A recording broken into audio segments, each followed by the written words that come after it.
Welcome to Cavs TV on Cavs.com. Thanks for clicking on as we get you set for the NBA Finals. Of course, now we can say this week, along with Gabriele and Jim Chones. And let's start with Kevin Love, because we have not heard from Kevin, but seemed to be really at peace with where he is right now. He dearly loved to be on the floor and be with the guys, but I felt really good hearing him and the excitement in his voice about how proud he is of this team.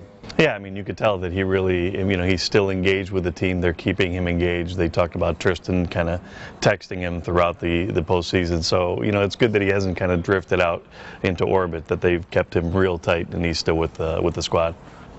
Yeah, well, Kevin is an intricate part of what we're trying to do, and I would feel a little more comfortable at nights if I knew he was with us, but he isn't. The team has made an incredible adjustment, because the loss of 10 rebounds and 17 points a game is quite a bit from an all-star type player.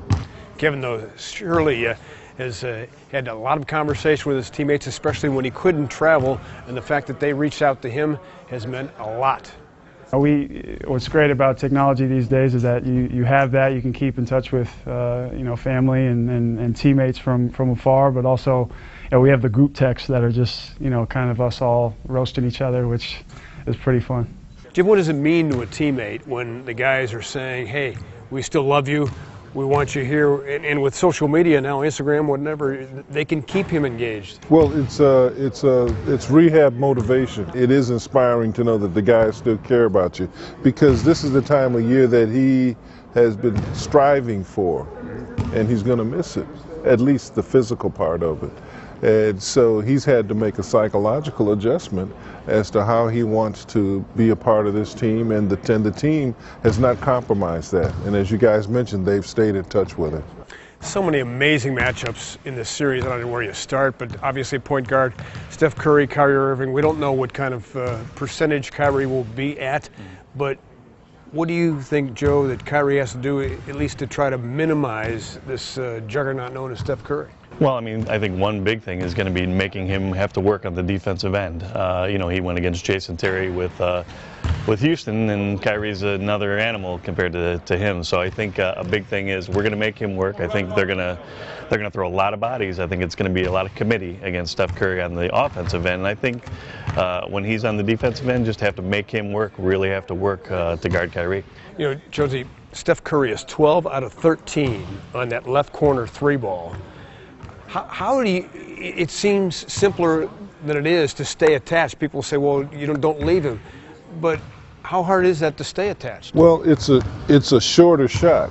The corner threes are shorter than anywhere on the floor to shoot. And you have boundaries. You've got the side and you've got the baseline. So as far as getting your feet set, you know where you are already. Right. So it tends to be a quicker release, because all you got to do is get your feet under you. And it's just like shooting a free throw, because it is shorter. It's not as demanding as the top of the key or the long wing shot that a lot of these guys take.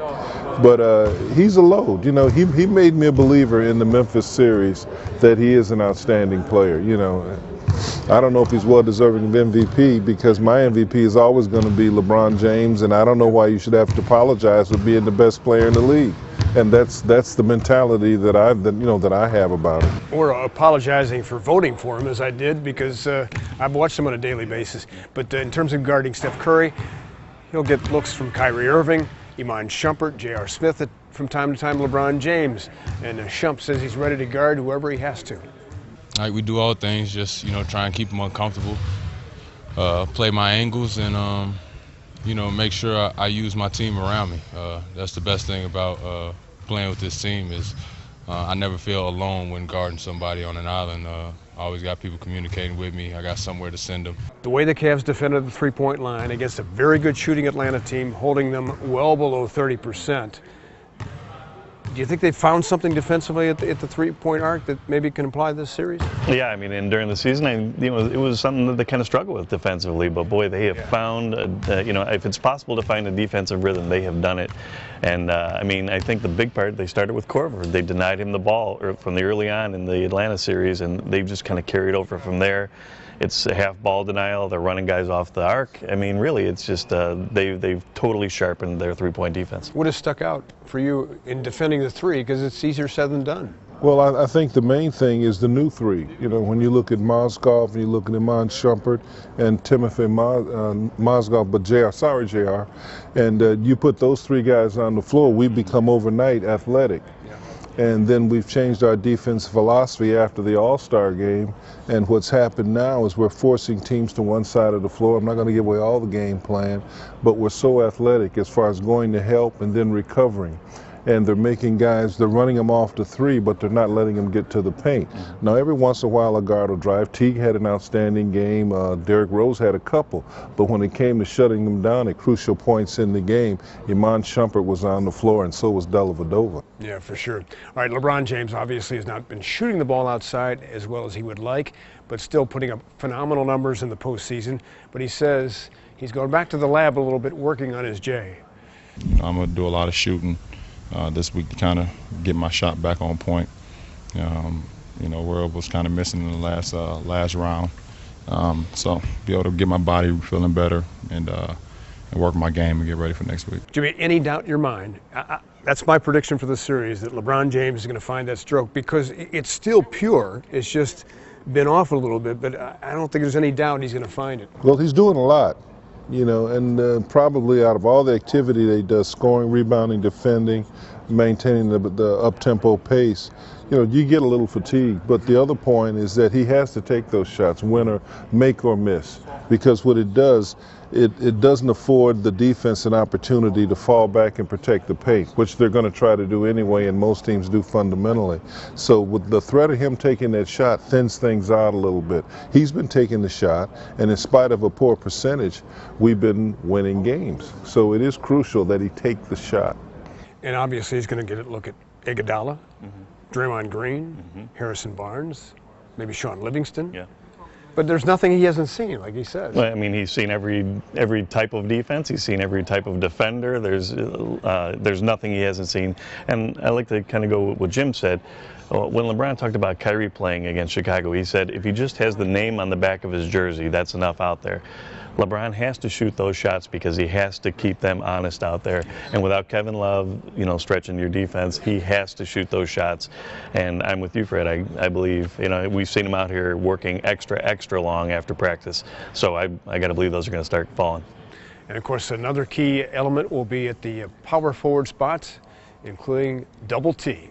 Guarded by a smaller Bazemore, spins baseline, goes to the hole, puts it up. No, Thompson, no, with a follow. Going to J.R. Smith, right side. Alley-oop to Thompson, and Thompson backs it home, and the Cavaliers have taken a 20-point lead. That's the one matchup that I can't wait to watch. Two guys with tremendous motors, Draymond Green, Tristan Thompson. Who wins that battle?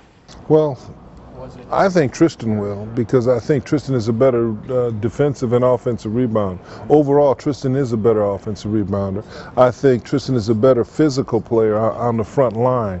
Draymond may be quicker out front because of his mobility, but he's not as physical as Tristan. And I think physicality plays a part in winning championships. The other thing is that Draymond maybe can play one more position than Tristan, and, you know, defensively.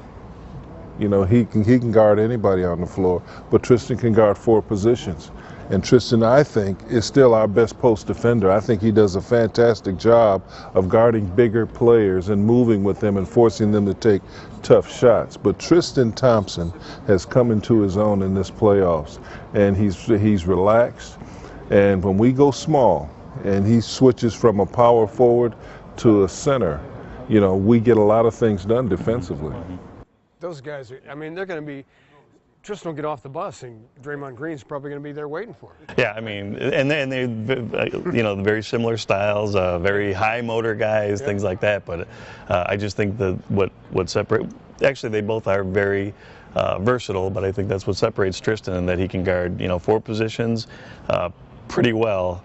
And I just feel his confidence, and he's greedy right now. He just wants every ball that goes up. So he's a greedy rebounder, and that's what you want. All right, I'm greedy here too. I want to know what you guys are predicting for the finals. Give me who and how many games, Joe? I like the Cavs in 6. I think we're going to come back here and win it, and the town's going to explode. Yeah, I can't say. You know, I don't know. I really don't know, and I don't even have a premise for basing that on. But I just think that if it takes 7, it takes 7. But I don't want to say. You know, I just want us to go out there and at the end of every game, I want the Cavs to position themselves in such a way that they give themselves a chance to win. And that's all you can ask. This is going to be a fun series. It's going to be a non-traditional series. You're going to see a lot of small players playing bigger than their physical size. It's going to be a lot of transition, a lot of quickness, and some great shooting. And I just think the Cavs are going to come out on top. See, that's why he's so tough to guard. When you expect him to go left, he would go right. When you expect him to post up, he'd step back and shoot the J. Thanks, guys. Appreciate it. I'm taking Cavs in 6 as well, and I'm feeling a little bit of that Buckeye karma. Similar kind of story, defying the odds with injuries, and proving that they're the best at the end. And yes, you're exactly right. This town will go ballistic like we've never seen before. For Jim and Joe, I'm Fred. Thanks for clicking on Cavs.com. Go Cavs.